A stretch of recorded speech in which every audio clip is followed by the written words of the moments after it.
A reading from the Gospel according to John, chapter 6, verses 60 to 69. Many of Jesus' disciples who were listening said, "This saying is hard. Who can accept it?"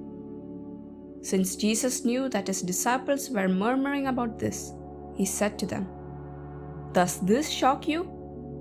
What if you were to see the Son of Man ascending to where he was before?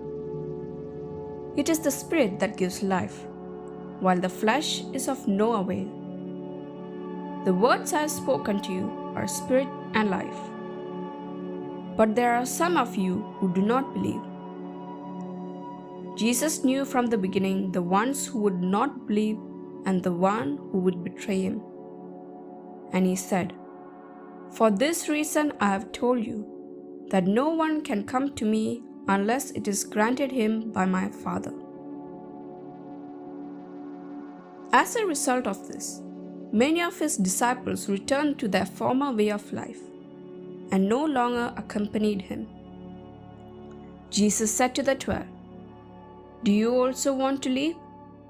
Simon Peter answered him, "Master, to whom shall we go? You have the words of eternal life.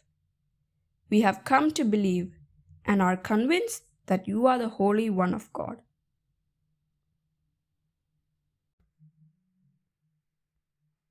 Peter makes his confession of faith on behalf of the other apostles.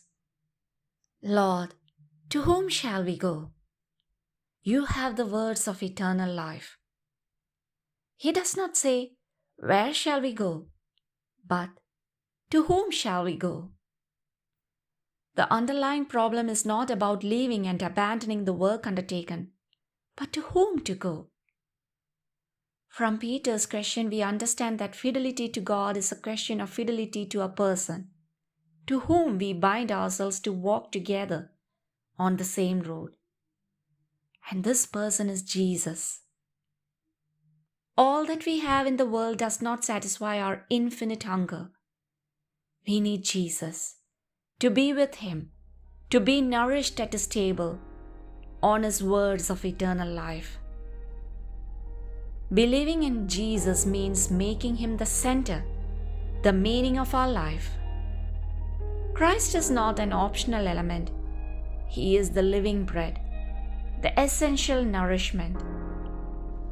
Binding oneself to him in a true relationship of faith and love does not mean being tied down, but being profoundly free, always on the journey.